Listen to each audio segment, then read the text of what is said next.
دوسرا بہن نے فرمایا کہ لوح محفوظ کیا ہے؟ دیکھیں، لوح کہتے ہیں تختی کو، اور جس چیز کو تبدیلی سے، اور اس کو چونکہ تبدیلی سے محفوظ کر دیا گیا ہے اس لیے اس کو کہتے ہیں لوح محفوظ۔ اب اس میں اصل میں ہوا یہ ہے کہ جب اللہ تبارک و تعالی نے مخلوق کی تقدیریں، یعنی جو ازلی فیصلے تھے اللہ تعالیٰ کے سب کے لیے فیصلے فرمائے تھے، ان کو ایک باقاعدہ تختی پر نقل کرنے کا ارادہ فرمایا تو قلم پیدا کیا، پھر ایک تختی پیدا فرمائی، قلم سے فرمایا لکھ۔ اس نے عرض کی یا رب کریم کیا لکھوں؟ فرمایا جو ہو چکا اور جو کچھ ہونے والا ہے سب کا سب لکھ دے۔ تو اس قلم نے اس تختی کے اوپر سب کچھ لکھ دیا۔ اب آپ اس سے اندازہ کر لیں وہ تختی کتنی بڑی ہوگی کہ ہر شخص جو زندگی میں کرے گا، جتنے سانس لے گا، جتنی نظریں اٹھائے گا، جتنے خیالات دل میں آئیں گے، جو کھائے گا، جو پیے گا، جو حرکتیں کرے گا، وہ سب کی سب لکھی ہوئی ہیں، یعنی سب اللہ نے لوح محفوظ پہ لکھ دی ہیں۔ اب جنات کو دیکھ لیں، فرشتوں کو دیکھ لیں، چرندے پرندے درندے بیکٹیریاز، ایک ایک چیز، حتیٰ کہ ایک پتا بھی اگر گرے گا کسی وقت میں تو وہ بھی لکھا ہے کہ یہ اس وقت میں گرے گا۔ اب جدید ایجادات نے ان چیزوں کو سمجھنا بڑا آسان کر دیا ہے، پہلے تو یہ عقل میں آتی نہیں تھی۔ اب ہارڈ ڈسک، جب سے یہ کمپیوٹر ایجاد ہوا اس میں ہارڈ ڈسک ہے، اسی طریقے سے چھوٹی چھوٹی ڈیوائسز ہیں جن کے اندر بہت زیادہ ڈیٹا جمع ہو جاتا ہے، اتنی ساری معلومات اتنی سی جگہ پر سینکڑوں ہزاروں لاکھوں چیزوں کے بارے میں معلومات حاصل ہو جاتی ہیں یا جمع کر لی جاتی ہیں، تو اب یہ کوئی سمجھنا اس کو کوئی مشکل نہیں رہا۔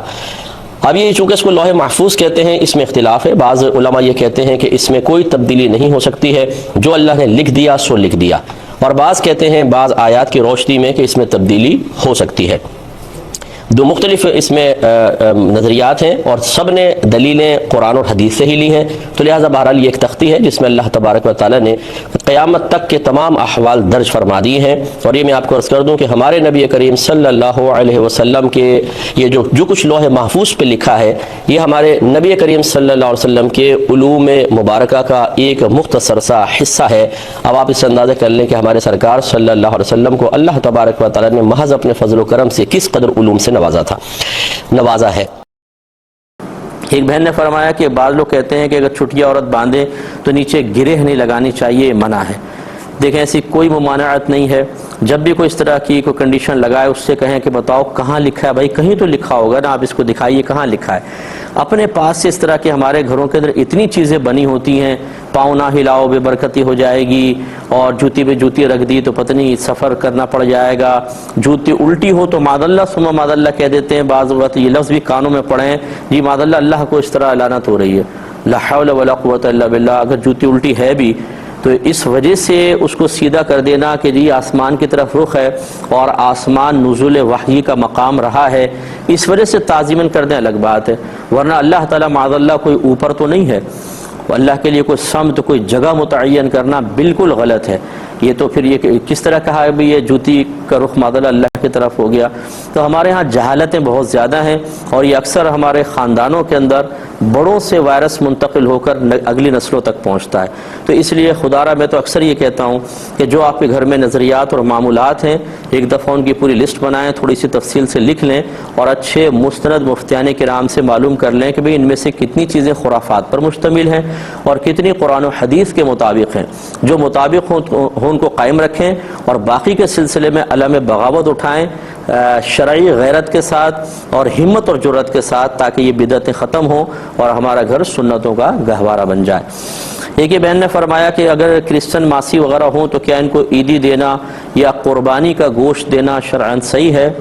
جی ہاں بالکل، عیدی جو ہے یہ نفلی صدقہ ہوتا ہے، کیونکہ ہم گفٹ کرتے ہیں اس کو، اگر آپ ثواب کی نیت کرتے ہیں تو یہ بالکل نفلی صدقہ ہے، نفلی صدقہ غیر مسلم کو دیا جا سکتا ہے۔ اسی طرح عیدی کا گوشت بھی، قربانی کے گوشت بھی دے سکتے ہیں، اس میں بھی کوئی حرج نہیں ہے، کرسچن کو غیر مسلم کو دے سکتے ہیں۔ اگر مسلمان زیادہ مستحق موجود ہیں تو اسلام کی وجہ سے پہلا حق ان کا ہو سکتا ہے، لیکن اضافی ہے تو یہ بھی دیا جا سکتا ہے۔ بعض اوقات یہ جو جسم پہ تل ہوتے ہیں اس کے نتائج بھی مرتب کیے جاتے ہیں کہ کان پر تل ہو تو یوں ہوگا، ہاتھ پر ہتھیلی پر تل ہو تو ایسا ہوتا ہے، پاؤں پہ تل ہو تو یوں ہوتا ہے، اس کا کیا شرعی حکم ہے؟ دیکھیں جو مطلب دین سے معذرت کے ساتھ جو دین سے دور ہوتا ہے، جس نے دین کی تعلیمات کو نہیں سمجھا ہوتا، جس نے مذہبی لوگوں سے کبھی اختلاط نہیں کیا ہوتا، ان کی صحبت میں اٹھا بیٹھا نہیں ہوتا، وہ اسی قسم کے وساوس میں مبتلا ہو کر انہی غلط باتوں کو ایسا جیسے حقیقی باتیں ہیں قرار دینے کے بعد ہمیشہ غلط فہمیوں کی دنیا میں مگن رہتے ہیں اور نقصان کا شکار ہوتے ہیں۔ ہمارا مذہب اسلام اس قسم کی کوئی تعلیم نہیں دیتا، یہ سب بیکار باتیں ہیں، یہ لوگوں نے اپنی باتیں بنائی ہوتی ہیں کہ جی، اور یہ لکیروں کا بھی مسئلہ ایسے ہوتا ہے، ہر ایک کی تقریباً ایک جیسی لکیریں ہوتی ہیں، بس وہ بھئی یہ دماغ کی ہے، یہ دل کی ہے، فلاں کی ہے، اندازے کر کر کے ہم لوگ ٹھوکا ٹھاکی کر رہے ہوتے ہیں۔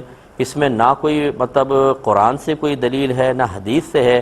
پھر پوچھا جائے کہ کہاں سے آپ کو پتہ چل گیا، یہ بتائیے۔ کثرت تجربات کی بنا پر کچھ نتائج مرتب کر لیے جائیں اور اس کو بالکل ایسا بیان کیا جائے کہ جیسے ہمیں تو پتہ نہیں کہاں سے براہ راست یہ چیزیں تعلیم ہو رہی ہیں، یہ سب غلط طریقے ہیں۔ مذہب کہتا ہے کہ اس پہ آپ بلیو نہ کریں۔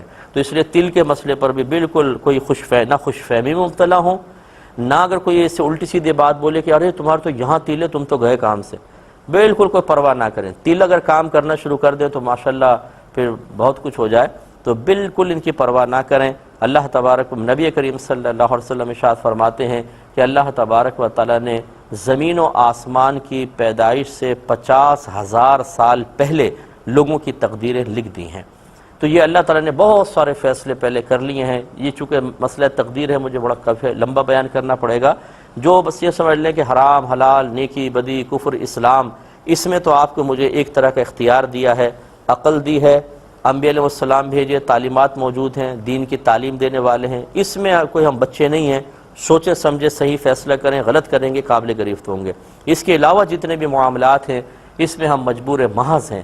جو کون کب پیدا ہوگا، لڑکا ہوگا، لڑکی ہوگی، کس کے ساتھ شادی ہوگی، کتنے بچے پیدا ہوں گے، کس کو کتنا زندگی میں رزق ملے گا، کتنا سانس لے گا، کون کہاں جا کر مرے گا، یہ سب پہلے سے فکس ہے، لکھ دیا گیا ہے۔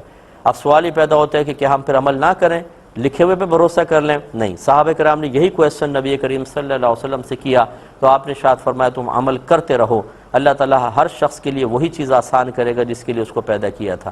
تو خلاصہ کلام یہ ہے کہ تلوں سے کوئی فرق نہیں پڑے گا، اللہ پر کامل بھروسہ رکھ کر اپنی کوشش کریں، شریعت کے دائرے میں رہ کر، اور نتائج پہ اللہ پہ توکل کرتے رہیں، انشاءاللہ سب بہتر رہے گا۔ ان کی طرف آئیں گے تو کبھی بھی وسوسے سے نہیں بچ سکتے ہیں۔